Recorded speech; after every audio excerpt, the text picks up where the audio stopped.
So good afternoon and welcome to Carey Academy. We are so excited to welcome Felix Morton with us today to talk about wellness. Felix has agreed to be with us. He comes highly recommended by our very own Tawana Mons in the upper school.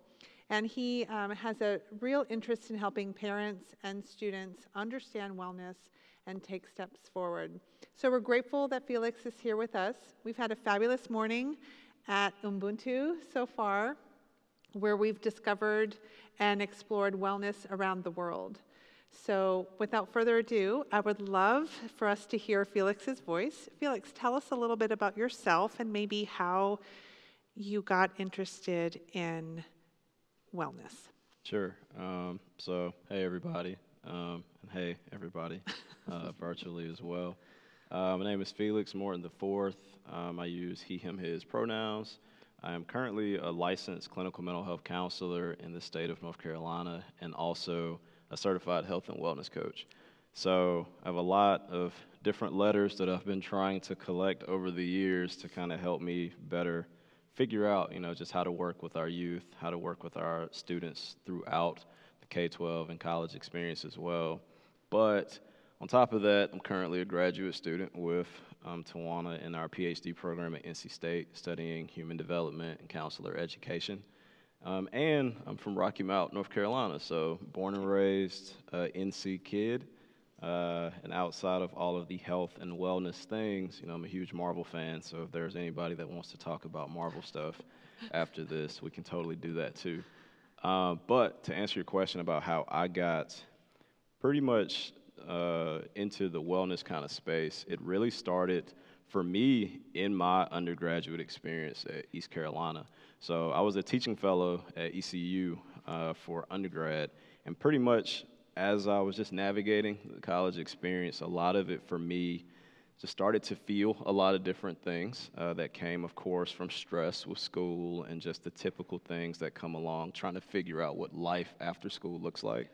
And at that point in time, I didn't really know how to talk about it. I didn't really know who to talk to. So I know that at that point, everybody was saying, you should go to the College Counseling Center, meet people there. At that point, college counseling wasn't cool. It doesn't seem like it's still that cool now. I think it's starting to get better. But I went, and when I went, while I do feel like I was well received, at the same time, there were not many people there that looked like me. There were a few people of color that were serving as clinicians, but there were no black men, there were no men, hardly. And I think for me, it really started there, and that kind of started too with me wanting to teach. I never had a black male educator throughout all of my experiences, even though I lived with one, with my dad being a teacher. But even in the K-12 side of things and then moving into mental health, I just wanted to provide students with something that I didn't have. Thank you. So what this will look like as we spend the next hour together is that we've collected some questions from parents ahead of time, questions that are on your hearts and on your minds. And those questions, Felix and I will talk about them today, and we'll see where those lead. And if we have time toward the end, we'll solicit some questions from the audience. This will be a witnessed conversation format, so Felix and I will just talk and we'll see where it goes. I think a lot of times a witnessed conversation format takes the pressure off the audience members or the people watching at home to come up with the question or come up with something that could be useful for the group. So just sit back and relax, and you're welcome just to see where your mind takes you and what you'd like to discover further. Are you ready? Sure. Okay. So our first question is from our middle school parents. Sure. What are some strategies for nurturing emotionally intelligent children? Absolutely. First off, shout out to all the middle school parents. When I got into teaching, I was a 6th grade math teacher in Wake County. So that was my first exposure to just middle school life. It was crazy. My students were off the chain, and I absolutely loved it.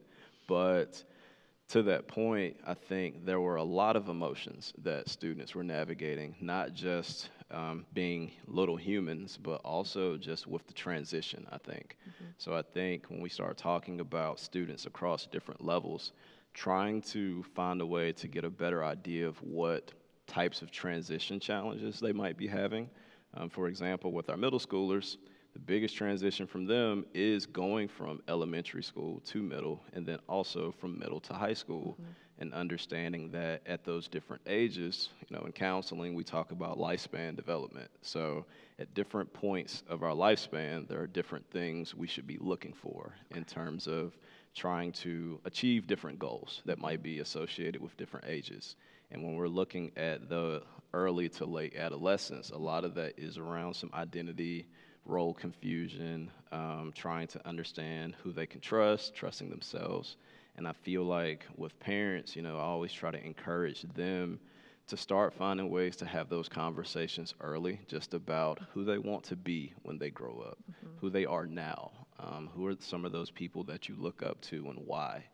And then also, while you're asking them those things, start asking them, well, what types of things do these people that you look up to or aspire to be, how do they make you feel when they go about their jobs or their daily lives? And I think once we start finding ways to incorporate conversations around feeling a lot earlier and getting away from words such as good, because we are beat over the head with the word good, and good actually is not a feeling. So trying to pretty much lift weights with our emotional vocabulary, because it's something that I think we as counselors try to do as well. And I think being able to do that even at the adult level makes it a lot easier when we try to step to their level.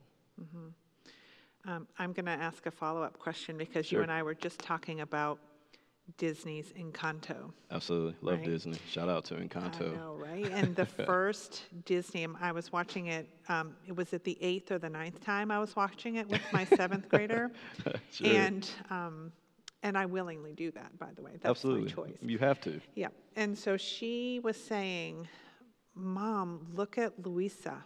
We've never seen a woman in Disney Sure. who looks like Louisa, who's strong like Louisa, as a protagonist or one of the Sure. likable. Usually they have a sort of some sort of evil role, or they can't be trusted. And here we have Absolutely. Louisa, and I know you're familiar. So Yeah. she's strong. She carries the weight of the family on her shoulders.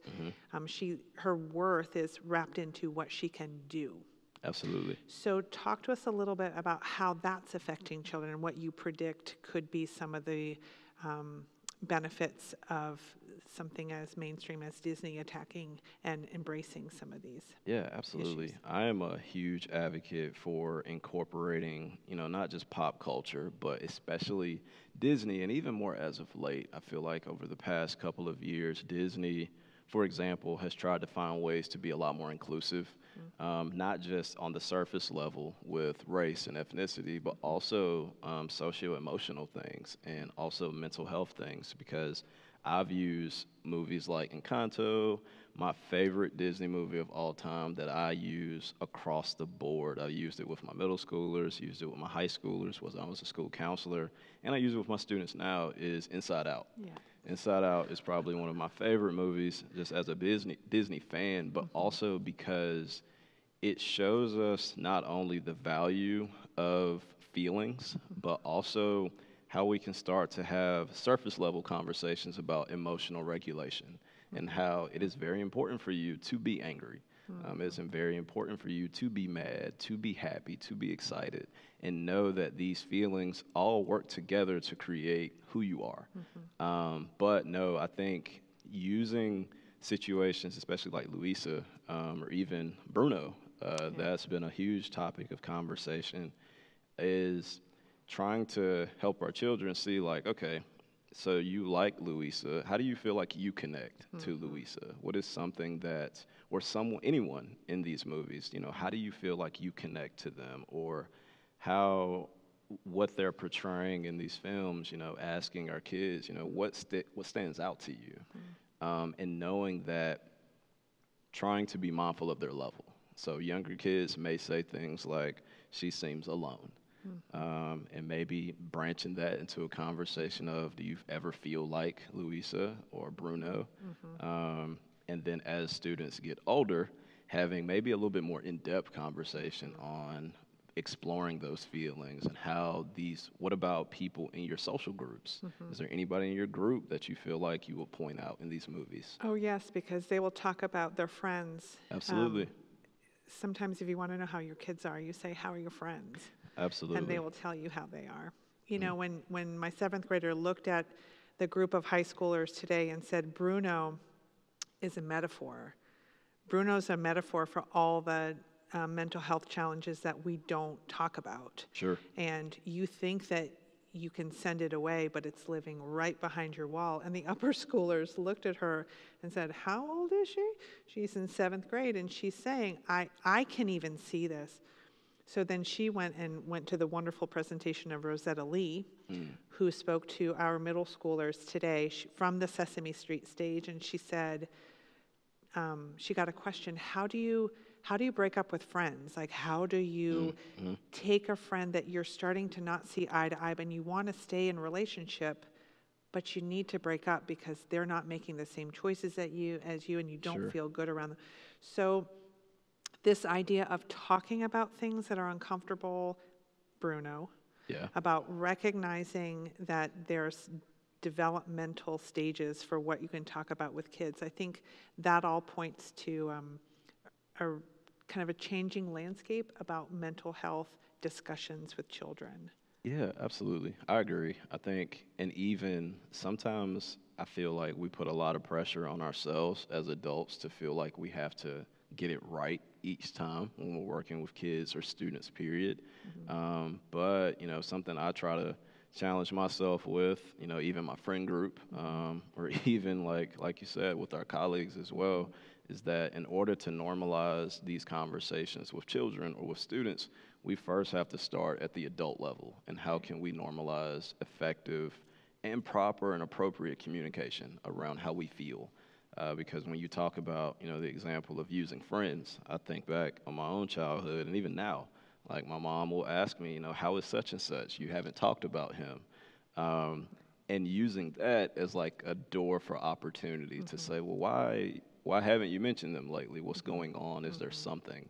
And then two, you know, I think something I try to encourage parents to know is that a lot of times you really are doing the best that you can with the information that you have.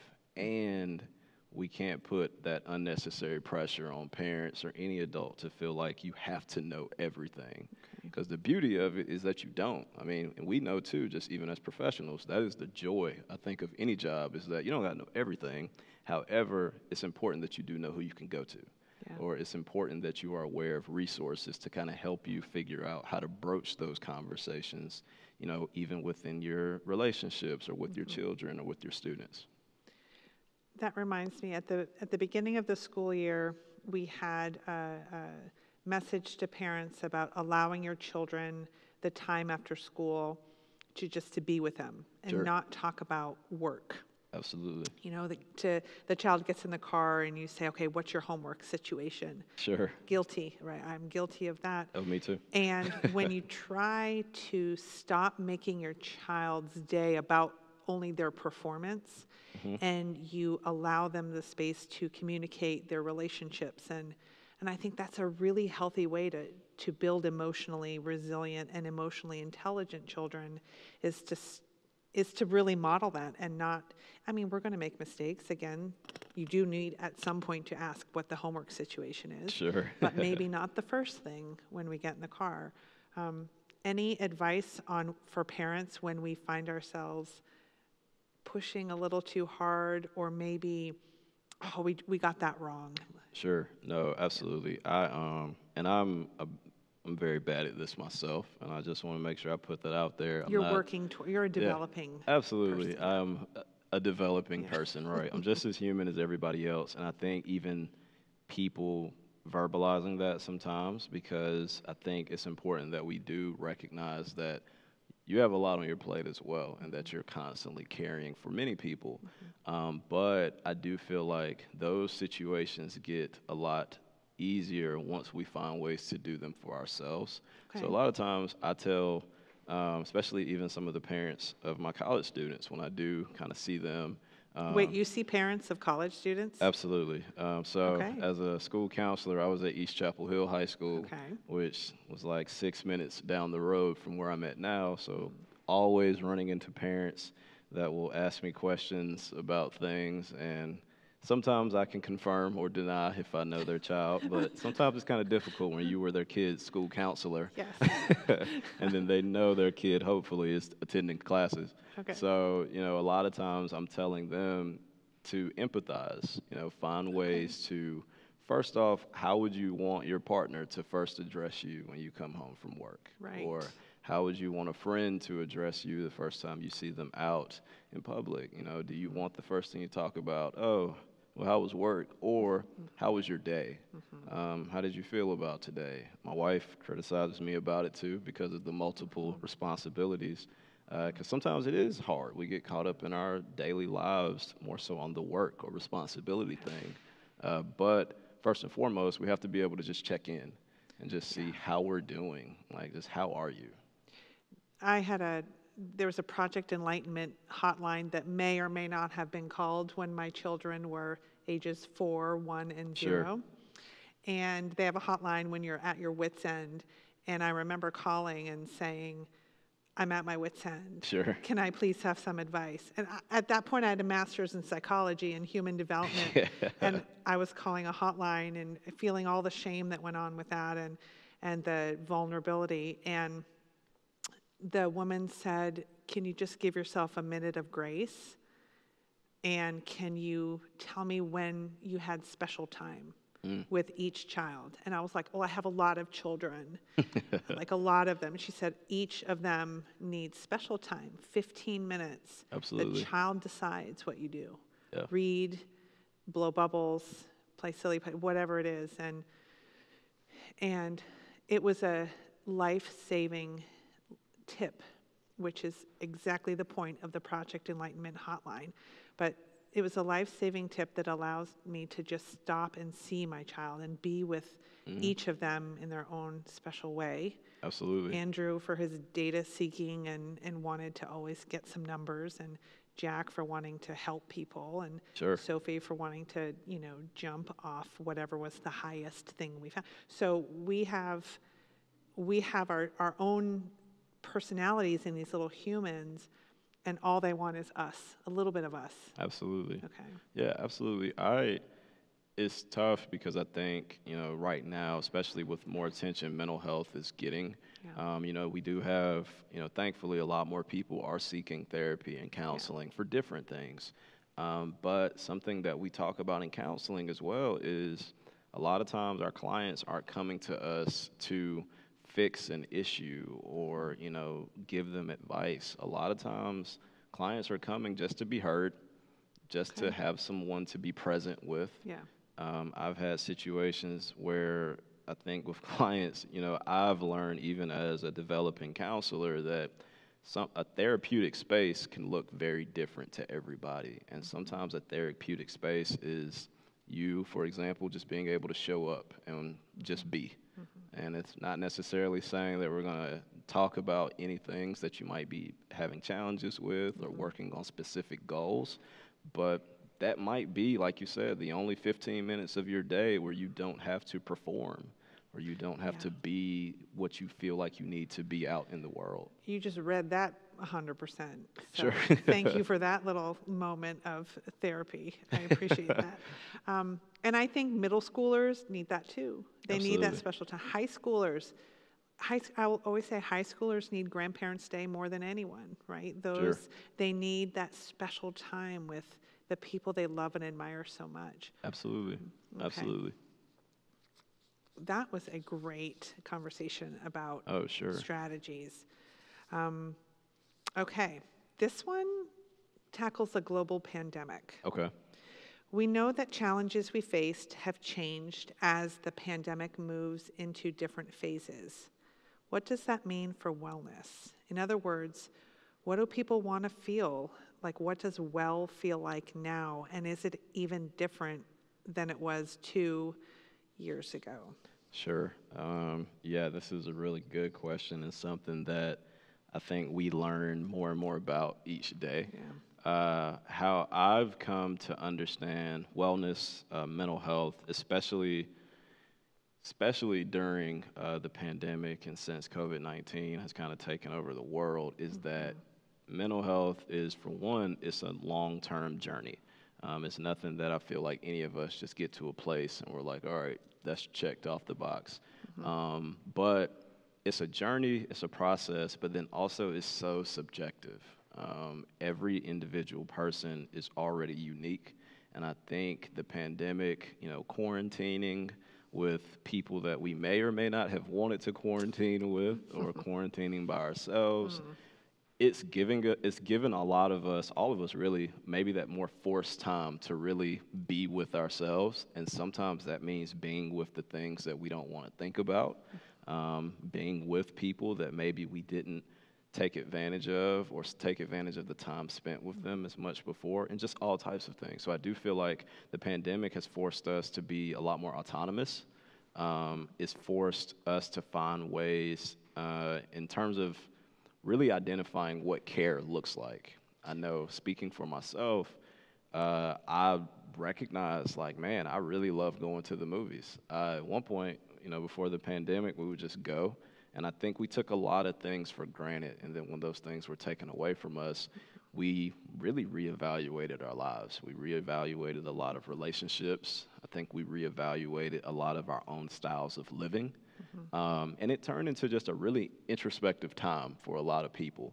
But specifically, for one, as much as the pandemic does suck, I think it did create more of that awareness that mental health is important and that access to care really is there, and we can really find ways to get there. What you're saying sparked a memory. Some of us, and I'm looking out at our community here. Sure. We have a really hard time sitting still. Sure. Sitting still is really hard for a lot of us, and it became almost, how do you reconcile sitting still? Someone would walk in your house, and if you're a mom and you've got small children and you're like taking a moment just to sit on the couch, it's almost like, oh, I feel guilty about that. I should be doing something. So we went from racing at 90 miles an hour to a pandemic. At first it was a screeching halt, and then it became this weird balance. Where do you see, and I'm speaking on behalf of our super busy parents right now. Absolutely. Where's the room for sitting still as we come out of this pandemic for our own mental health and wellness? I think parents, and this is me speaking as, not identifying as a parent, but just from even my engagement with my students, I think the pandemic for parents allowed them to reevaluate what was really important to them. Especially in regards to like work responsibilities, outside extracurricular activities, and then managing a family and having their relationships. I think it really forced them to sit back and say, I used to give time to this. I don't necessarily think I'm needed there. I think a lot of parents, it seems like what I've seen is like, you have children and now you are needed constantly. But when life was forced to just stop, you start to see maybe those things that we thought were needs weren't necessarily needs, but we were finding ways to keep ourselves busy. I know I have a few parents that I talk to regularly just to check in, because they're some of my friends as well, and just asking them, how has life been different for you? And a lot of them have said, man, I used to find a way to keep working. And then they just realize, like, that work has to get done, but it doesn't mean it has to get done right now. So they're prioritizing more so the self-care, or they're redefining what time management really is. Because I think a lot of us, when we think time management, it automatically goes to work. It goes to if we're taking classes. It goes to things that are regarding some type of academic or something that's bringing us money. But now time management also means I need to call my mom. Also means I need to date my spouse. Time management means I also need to go to the movies with my kids or make that time for my children. So I do feel like it's helped people to reevaluate things, but it's also more so helped people recognize which things weren't necessarily a need. I like how you said that, and when I hear you say identifying and prioritizing in your family life, going to the movies, I think it's always really helpful to couple that with language that says, this is what's important to our family. If we go back to our original question of how do you build emotionally capable and emotionally intelligent children, they pick it up some from osmosis, Sure. but also when we call it what it is. This is our family time. This is our priority. Fun is a priority to us. And I know that sounds really silly, but the more you can name it and develop a common language in your family, you will have the benefit of that common language as they get older and need more resources to feel okay. Absolutely. That makes sense. Yeah, and I think, kind of like you said, those early conversations are actually helping them build that foundation for what fun, like you said, means for them as they continue to grow. Because, my dad kind of told me growing up when I was about to go teach that more is caught than taught. And that your students are going to hear different things and that you're going to teach them the subject matter, but they're actually going to just watch you and they're going to pay attention to how you treat them, how you carry yourself, and that's where they're actually going to get the most out of their learning.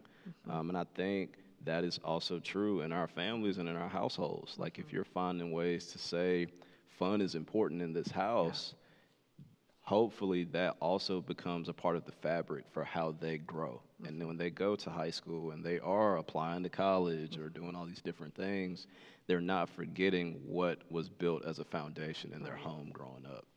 And I have to be open to what their definition of fun is. Sure. If it's going on a luge, for example, for his 14th birthday. Sure.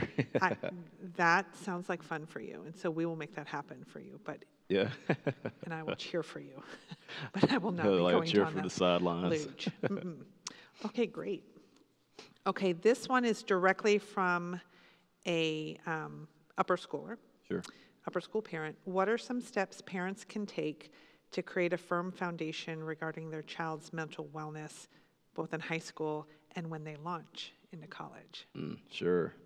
That is always tough because I feel like what happens is we as adults have to first recognize how we define mental wellness. Okay. And then give our child or our student the opportunity to tell us and inform us for how they define what their mental well-being is attached to. Because we're not going to always see eye to eye. And that mental health is very subjective to the person. So knowing that, for example, my definition of mental well-being is very different than my wife's. Hers is definitely all of the typical things that we see with when we think about mental health or self-care. So like massages, getting her nails done, or taking time away. Yes, and please. It's like understanding that that is what is important to her does not necessarily have to be important to me, even though I do love a good massage. But knowing that and recognizing that that's okay. So when kids do tell us, okay, these are the things that are important to me, these are the things that I want to do or I need to happen for me to be okay, finding ways to engage in a conversation around that. Because I do feel like the caveat is sometimes that stuff might not be that healthy. And then that opens up some opportunity for us to say, okay, I recognize that this is what you like doing, and what you like doing is not necessarily the healthiest thing for you. So maybe it's like going on a cookout run all the time or eating junk food or different things like that. But showing them that many things can be good in moderation, but it may be an opportunity too, like you said, for exploring what mental health and well-being can look like for them. So sometimes I will give students homework on trying to expose themselves to what wellness can really be. So I literally try to follow a lot of the dimensions of wellness that we talk about. So I'll give them assignments to go see or define what spirituality means for you. Okay. And if you feel like that's something you align with, let's spend time talking about that. But if you're like, hey, Felix, I looked at the spirituality stuff, not my thing, I'm like, cool, let's go to environmental, let's go to financial, let's go to mental or physical. And knowing that that is a way for them to begin their own self-exploration, but then us as well to get more aware of what is out here, but then also just the complexities of what make our children who they are. Right. And I'm going to piggyback on that question Sure. because we've got a lot of our wonderful upper school students who have a real strong identity. And Yeah. it might revolve around a sport Sure. or math. Absolutely. Or something that they take a lot of pride in, or that they're a really good friend. Yeah. And then they get to UNC, right? Sure, And sure. you have them and they might come in your office. What are you seeing for those kids who are maybe, back to the first thing you said about their identity, maybe there's a little earthquake in their identity. What's happening? A knee injury takes them out of the field, whatever it is. Talk to us about what you're seeing in our college students, not necessarily ours, but ours as a collective nation. Yeah, sure. Yeah, I would say with college students right now, there's a lot of pressure, I think, around academic performance, career attainment, and on the flip side, it's like high academic performance, career attainment, low social expectation or engagement understanding. So you're having a lot of students that are struggling with communication styles and how to be social, and how to engage in conversations that aren't related to their academics. I'm going to say that's not what the situation was in the 80s, right? Sure. High social in college and then low, maybe not We for just got to everybody. find that happy medium. And right now the pendulum has swung where Absolutely. the students are driven. Yes. And perhaps built their identity around being a worker, a student. Yes, absolutely. And a lot of that, I think, is societal. You know, we definitely pressure going to the best college, getting the best job, but we don't really tell or help people figure out what that is. The best job or the best college is very subjective to what that person feels and believes in or their values, or even if college is where they want to go next. And I think I've had a lot of students, especially when we talk about identity, a lot of them are more so identifying with what they feel is right or what they have been told is important for someone like them or whatever that means to them. So a lot of times I'm trying to spend time with them to unpack that and figure out where that started, and then also just seeing, okay, but where are you now? You know, what is important to you? Some of them don't know. And that makes the work when you're older a lot more difficult. And I, can use myself as an example. Growing up in Eastern North Carolina, there was a lot of stigma around where people would end up. There were a lot of people ended up going into education because that's what we were exposed to. But we didn't have a lot of people that were pushing, becoming business owners or going into the arts or doing something that wasn't what we were typically exposed to. So a lot of times I'm trying to help students gain a lot of the exposure that I wish they could have had a lot sooner.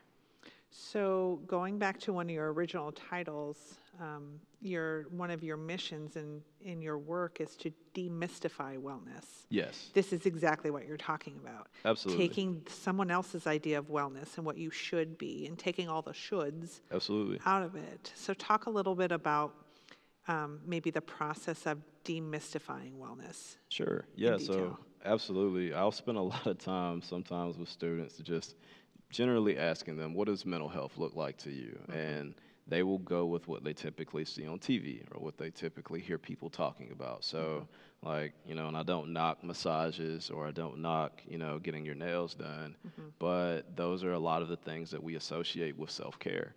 On top of like yoga, meditation. I love meditation for other people. I am not a meditative person whatsoever. And helping them see this is just normal. Like people are unique. And they always, my students always laugh because this is what I think too, and we've talked about it as well, just normalizing what counselors really look like and who they really are. Because if you go to my office, I have all my Marvel stuff all over the place. I got my Captain America shield on the floor. I got my Star Wars posters. some of that is not intentional. It's because my wife made me take it out of our bedroom. But but they see these things and they're just like, why is this in here? Are we just meeting? Are we meeting in someone else's office? And I'm like, no, this is all my stuff, and it's here for many reasons. But showing them that looks can be very deceiving, and also you don't have to make yourself do something because it sounds like what people like. Because yoga, I like when other people do yoga that like yoga. Yes. I've tried to do yoga. I even tried goat yoga one time. Goat yoga? Yeah, you don't really see Yes. too many black people doing goat yoga, but I was out there and probably won't go back, but I'm happy that people are enjoying it. But showing them that the exposure is a part of the process, like whether things fall short, it's about being able to test your boundaries. Right. But it is funny, and you get into some very vulnerable, I think, sometimes conversations because it's challenging a lot of what you get to see what people are really exposed to. And if their exposure level has been really limited, of course you're gonna have people that are scared. Yeah. They don't want to try anything new because they're like, hey, my bubble goes this big, and anything outside of that is new territory. Yeah. But I think, too, for parents, tying it back to what they can do early on, go do these things with your kids, do these things with your students. If you have the time, if you have the means. For example, I had a student that graduated. I had a student during his doctoral program, and one of his goals was if he passed his defense, his dad promised that he would do skydiving with him. Something I will never do. Same. Definitely not with my dad. I don't see him agreeing to anything that puts his life at risk. But it was a very new thing for his dad to say, like, okay, we're going to make this goal together and we're going to do it. And he, sent me pictures from when they actually did it. His dad was freaking out. However, it was something that he was able to share that moment with his dad. And that was really more important to him than actually the skydiving. Right. And that's no bubble bath. That's no manicure. It's a goal. It's a shared experience. Absolutely. So when you redefine wellness, you talk about things that bring people together. And yes. I always have found that I love I love, walking outside for my mental health or running, but Absolutely. I love doing it with someone. Sure. When I get my nails done, I love going with someone. So Absolutely. I think I've just had this light bulb moment that's how I define wellness, is being in connection with people. And of course there's times for solos, but to recognize that people's individual wellness doesn't have to always be so alone. Absolutely, because we're social beings, and I think, like you said, not only finding your thing, you also find those people that also appreciate your thing as well. Right. All right. This is a tougher question. Sure. Because it's probably whoever wrote this was pretty vulnerable. Okay. How can parents better educate themselves to identify early indicators that their child might be developing a mental health condition? Sure. And I'll tell you that this morning, watching Isabella and her perfectionism in Encanto Absolutely. and Luisa, almost every hand was up when we said, hey, have you ever felt the pressure? Yes. Have you ever felt the pull of perfectionism? Yes. So noticing that we've got kids who are readily self-identifying. Oh, absolutely. How can you help us as parents identify some early indicators? Absolutely. And I think this is where we start to kind of go back to that idea of you don't have to know everything, but it is important to be mindful of. Thank you for reminding us of that. Yeah, you don't have to know everything, but it is important that you're aware of the resources afforded to you. I always encourage parents to be involved at school. Talk to your kids' teachers, talk to the school counselors, have a presence there, and build those relationships. I know sometimes you have the situation where people like to keep boundaries, and which rightfully so. However, I do feel like once you start to build rapport with what's going on in the school, it makes broaching those conversations a lot easier. Okay. So building relationships with school personnel, I think, helps open those doors. And then also to paying attention to the language and the ways in which students may talk about themselves. I think something that I've noticed with even kids is a lot of these things are happening at home. And, you know, we may not recognize it because it just seems like that's our kid. Right. And while that may be true, if you are having some type of gut reaction, I've also told parents, you know, to reach out to different therapists or counselors within the local area for a consultation. You know, many places will offer, almost all places offer free consultation around just helping you better understand what things can look like. And then that might also open a door to beginning a relationship with a therapist outside of things or a psychologist. Right. But it's got to start at the school.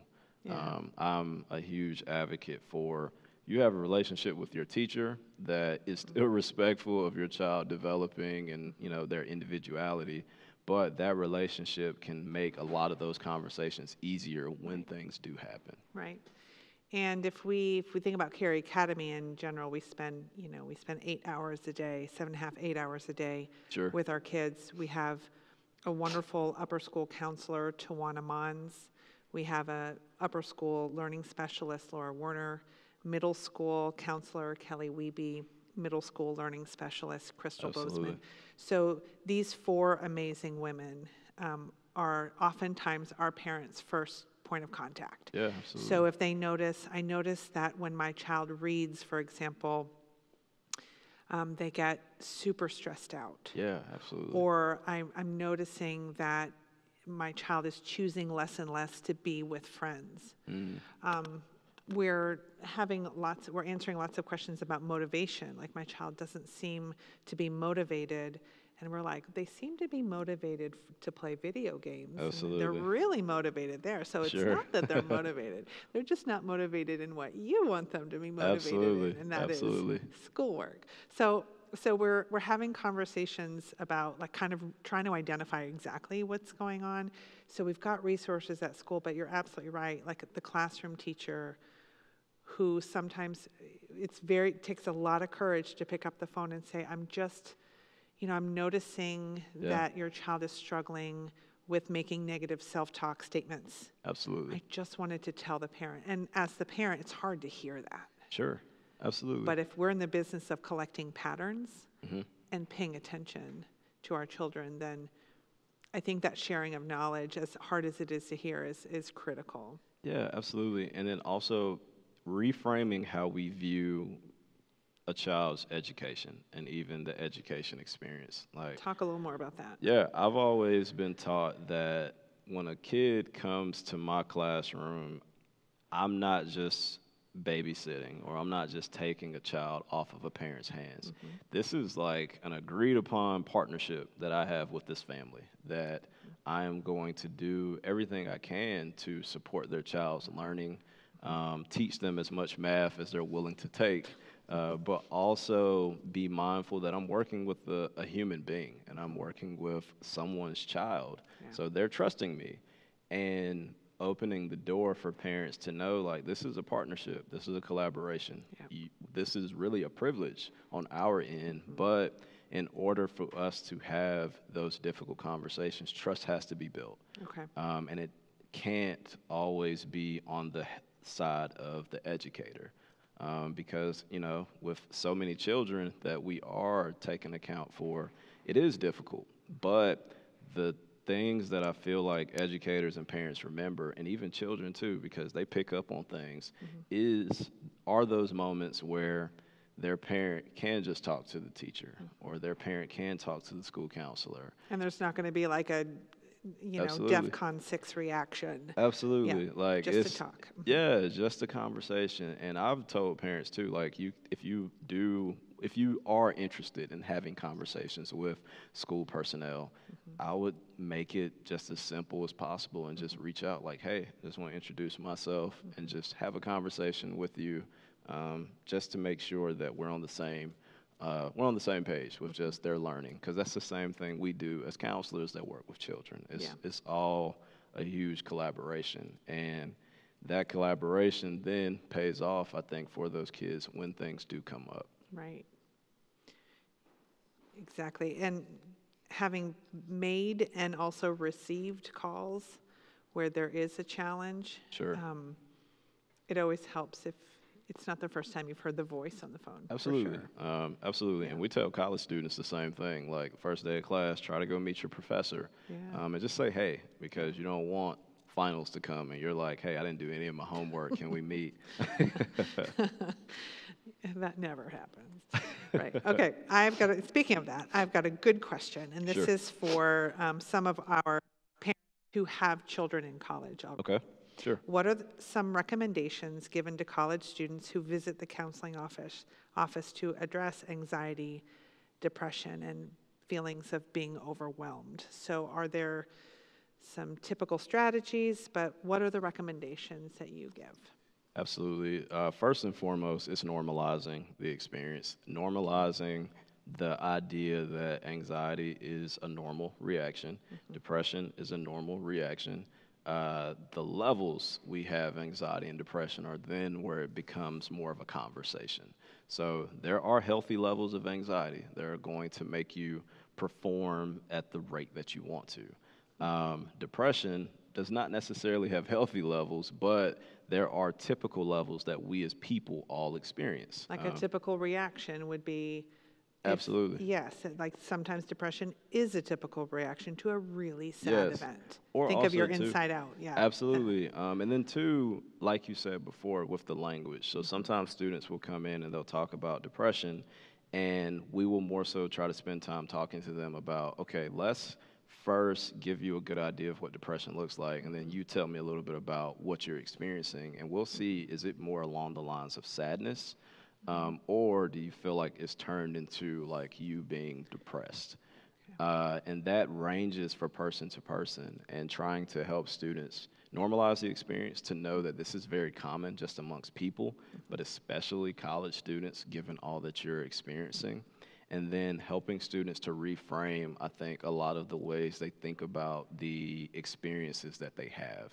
Right. Sometimes with me in this position, I don't do as much clinical work as I would in the counseling center, like when I was at NC State.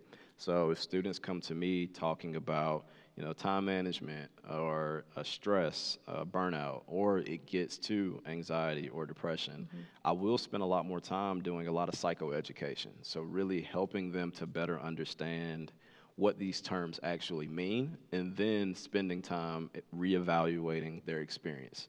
And now if we say, okay, yes, you are experiencing some anxiety. What is this anxiety looking like for you? If it's getting to a place where you can't function as a human being, then yes, we need to talk about getting you connected to more long-term clinical care. Yeah. But overall, it's trying to help them see that this is happening to all people. And then also, too, my personal style is being a lot more person-centered. So trying to really empathize with their experience. First and foremost, I think it's important that we always affirm people. Don't minimize what they're experiencing. I know we talk about levels of trauma. We have big T traumas and we have little T traumas. But to each person, trauma is trauma.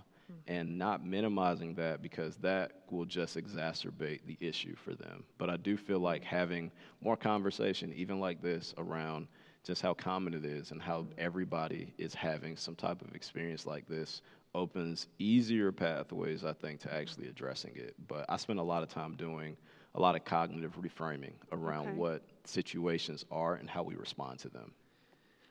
I like that expression, cognitive reframing. And I'm thinking about you, if you're working with college students who have never talked about their feelings before. Sure. Because believe it or not, we can have some people who go through their experience Absolutely. of being 0 to 18, and maybe it started when they were 2 or 3. Don't cry. Don't Sure. cry. Someone thought they were being very well-meaning and telling their child not to cry. So, Absolutely. or don't be sad. This is not anything to be sad about. Or don't be stressed. Or don't be nervous. So we have been very well-intentioned and telling our children not to have these feelings. So then you get them. Sure. And they're 19. And you say, let's talk about your feelings. And they're like, what? Oh, gosh. What feelings? Absolutely. Right. And it's way more common in men, of course, just because in our community, it's been stigmatized for a lot longer. Yeah. So when we talk about access to care, it does make things a lot more difficult because you are trying to challenge a stigma while also reach a human being. Yeah.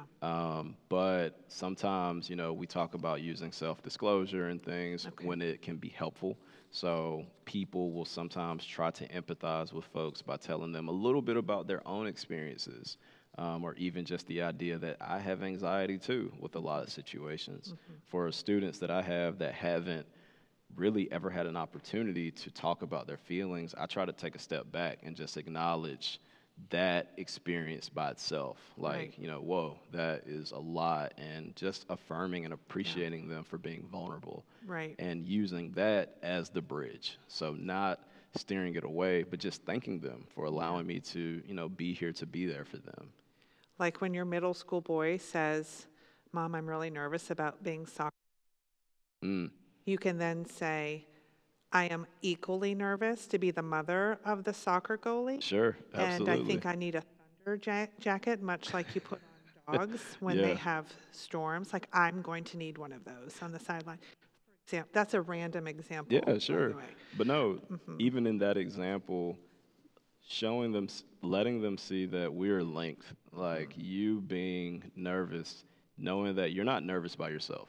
I'm also nervous with you, and letting them know that while they're opening up or experiencing these things, just reminding them that you don't have to experience this by yourself. Yeah. And that's so good for boys. It's good for girls too, but it's equal. Absolutely. We've got time for one more question, and you know Sure. what? We've answered the rest of them, so it's the one question we have left. Sure. You're on the college end of this. Okay. What mental health, whoop, my microphone's in and out a bit. Oh, sure. What mental health curriculum do you wish middle and high schools provided? Now, no Yes. judgment, Sure. because you and I have not discussed what we do here at school. Yeah, So absolutely. if you had a dream and you were to say, what tools would our middle schoolers and high schoolers come to college with, what would it be?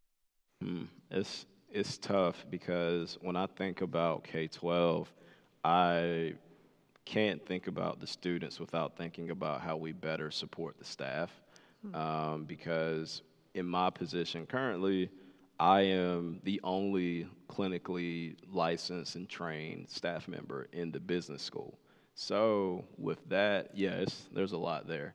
But with that, it means that there's a lot of opportunity and a lot of reach that I can cause, but there's also a lot of gaps in terms of my colleagues feeling like they can be supportive of not only me, but even the students when things come up. Okay. So when I think about that, I think about even in the schools, you may have school counselors, but a lot of times teachers, parents are not necessarily feeling like I can do this. This isn't in my job description. I don't have this training. Right. Rightfully so. So I feel like if we can find ways to better support the knowledge base of the staff, then I feel like it'll be easier to put it within the framework of how we work with students. So a lot of things that I recommend to schools are mental health and first aid training, QPR, suicide prevention training. And none of these are intended to make people feel like they are licensed clinicians, but these are more of gatekeeper trainings. So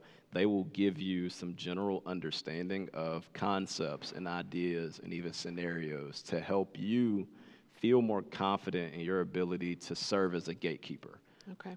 So those are two of the bigger ones. I know at UNC campus we do, a safe zone training. We do ally training. Those things are more focused towards the school and just different student populations. Yeah. But I do feel like those are things where schools can, bring in different folks to train the staff to not say now you can go off and do all of these things, but hopefully this will make you feel a little bit more confident and comfortable to talk about these things, or if situations arise, to figure out how to be a support and not feel like you have to know the answer. Right. And to recognize that, Yes, that your spidey sense is going off a little bit if you see something or someone, a student perhaps makes a comment. absolutely.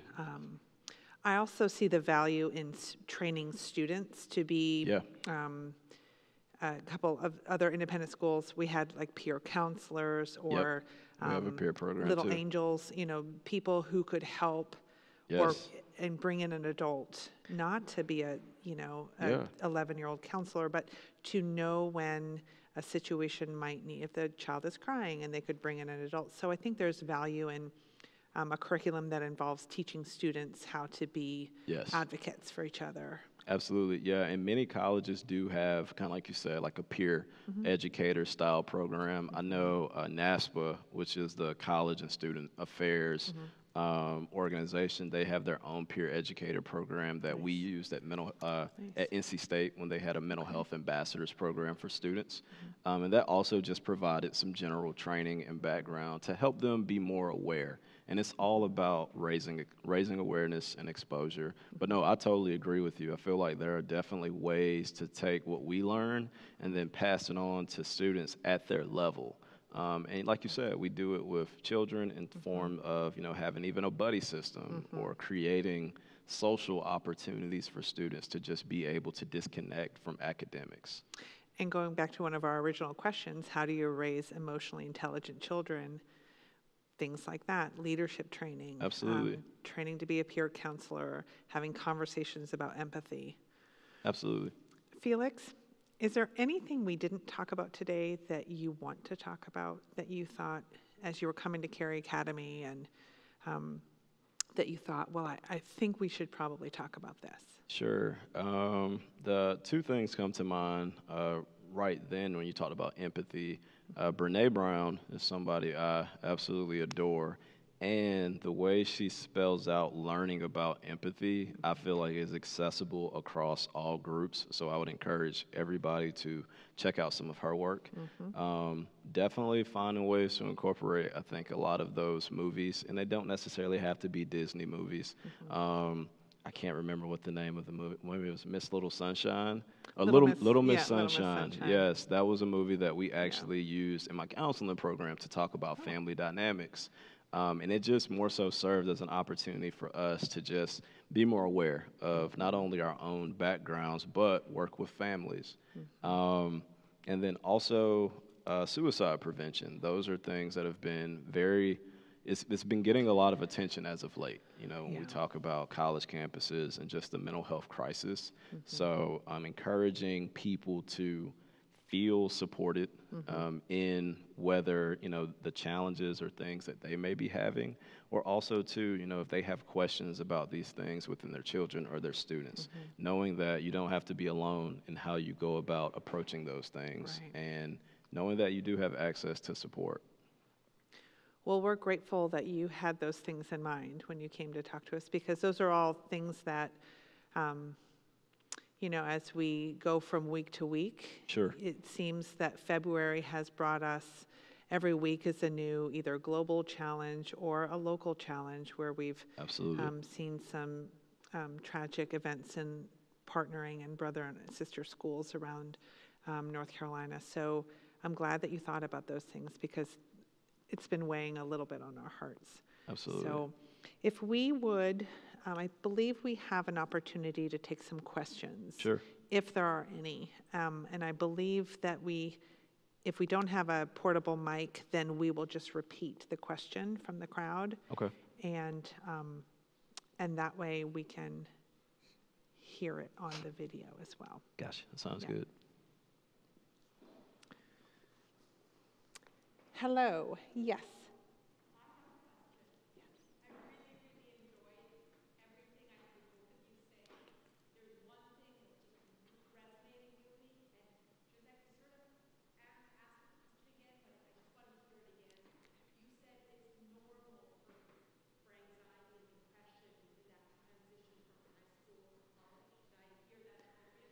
So let me repeat the question. Thank you. The question is, did we hear it correctly that it is a normal experience to have a depression and anxiety either experience or to feel those feelings as you transition, whether it's a transition from high school to college, transition from college beyond, any transition? Talk to us a little bit about, And I know your whole jam is to normalize Yes. these kinds of feelings. Talk to us a little bit about that. Absolutely. No, that's a good question. And I think that's something that we don't really, it kind of slips through the cracks because, of course, graduating high school or graduating college and taking on these new opportunities is an amazing thing. However, we don't spend a lot of time talking about how this is a big change. You're about to uproot your life. You're about to change a lot of your environment, your social groups, and go off and do this brand new thing. So I think sometimes when we just take a step back and just look at that, it allows us to be a lot more human in the experience and not just be so go, go, go, excited about the next good thing, but also understanding that leaving home and leaving school, that those also can translate to the grief and loss process. Yeah. I've had to help a lot of students and just even people in my own community understand that grief and loss isn't just associated with death and dying. But grief and loss can be in regard to relationships. It can be in regard to life transition. Even for myself, coming from leaving K-12 and deciding to go back to higher ed, I went through my own form of grief and loss process of, man, I'm really going to miss K-12. I'm leaving a lot of my students. I'm leaving a lot of those social groups that I formed, and I'm going into this new thing. But to that point, what we've tried to do, especially at the college level, is to help students recognize the change and understand that change has a negative connotation to it, whereas transition really does start to promote and empower and focus a lot more on the positive. It doesn't minimize the change, but it's important to acknowledge both. But yes, I would say anxiety, maybe more so to fix some of the things I said before. A lot of the symptoms of depression are definitely associated with any transition of the sadness, the grief, and even some feelings of regret. I'll tell you, Felix, that as I look back on my own college, and many of us adults, we're guilty of this. We look back at our college, we're like, wow, that was great. Sure. That was a great college. I mean, playing basketball in college, wow.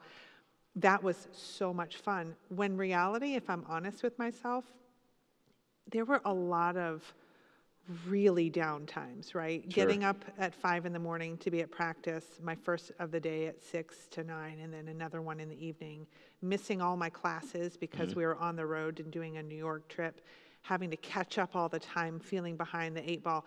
That was, if I really am honest with myself, that wasn't awesome. Sure. And if I keep telling my kids, college is so great, it's going to be so great, I'm not being honest with them about my own experience. Sure. Now, there will be times, of course, it's wonderful, you meet wonderful friends, but maybe not at first. Yeah. And so if we've told them, oh, my lifelong friends come from college, and they get there, and within the first 48 hours, they don't have that friend group, they're thinking, Absolutely. what's wrong with me? So I try to gauge my impression and my rose-colored glasses about what my college experience was so that it allows them to take it at their own pace.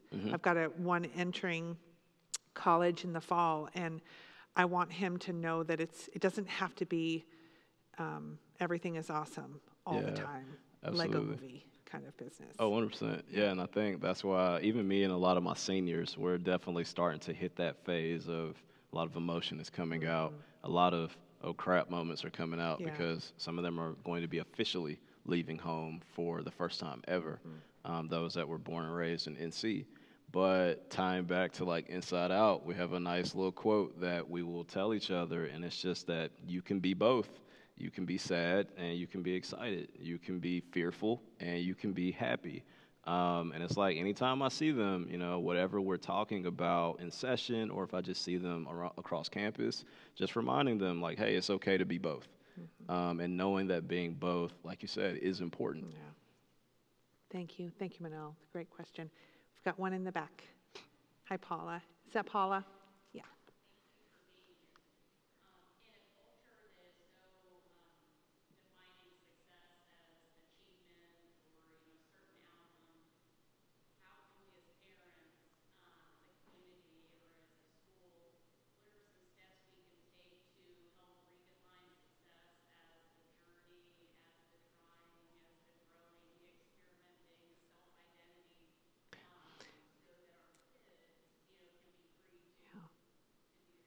I'm going to repeat the question. Sure. So, culture is so defined by academic success, achievement driven, and Carey Academy is, we are widely known as just being a really solid, really good school, Sure. academically. Um, and, we attract families that want that.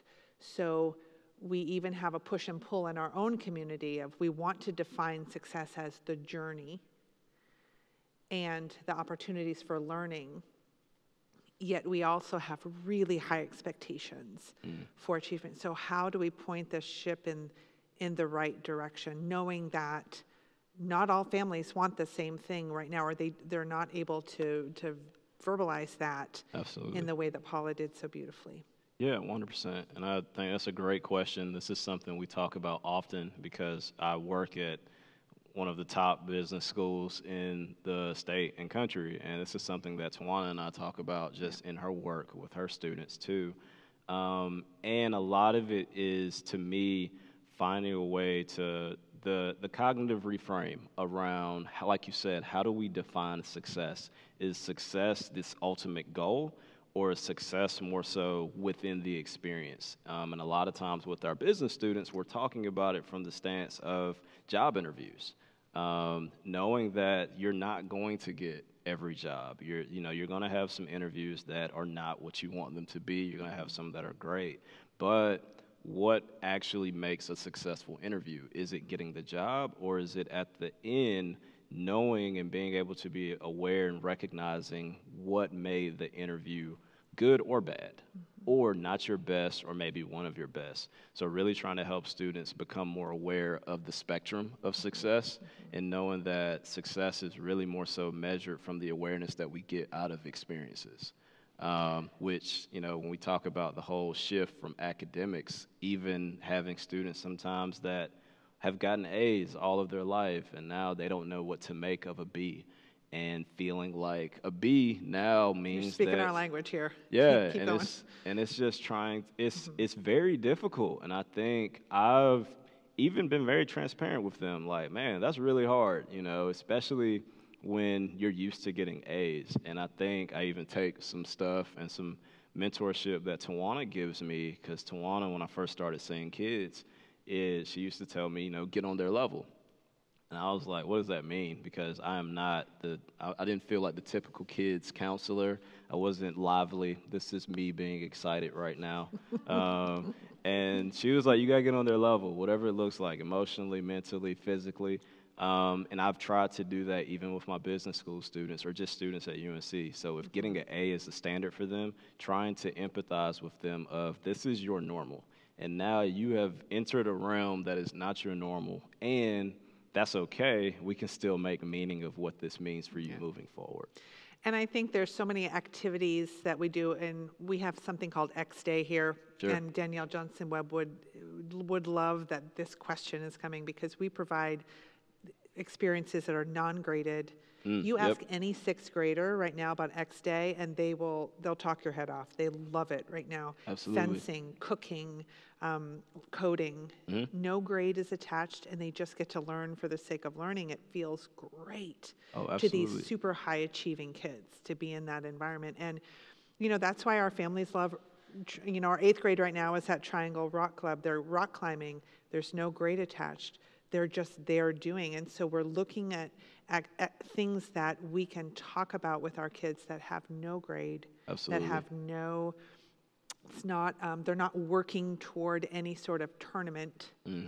They're just rock climbing, or they're just blowing geometry shapes as bubbles, Absolutely. those types of things. So great question. Thank you for answering it like that. Yeah, absolutely.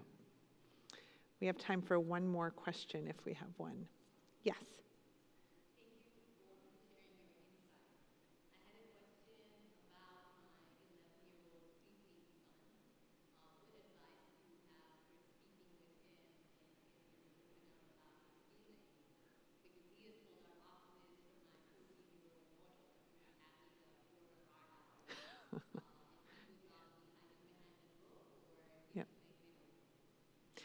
I'm going to repeat the question.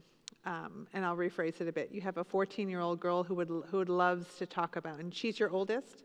Yes. So you've practiced parenting on her. She's 14. She talks, gets her feelings. And then we have an 11-year-old boy who chooses not to, and he prefers to read and perhaps is more of an introvert. Although you didn't say that,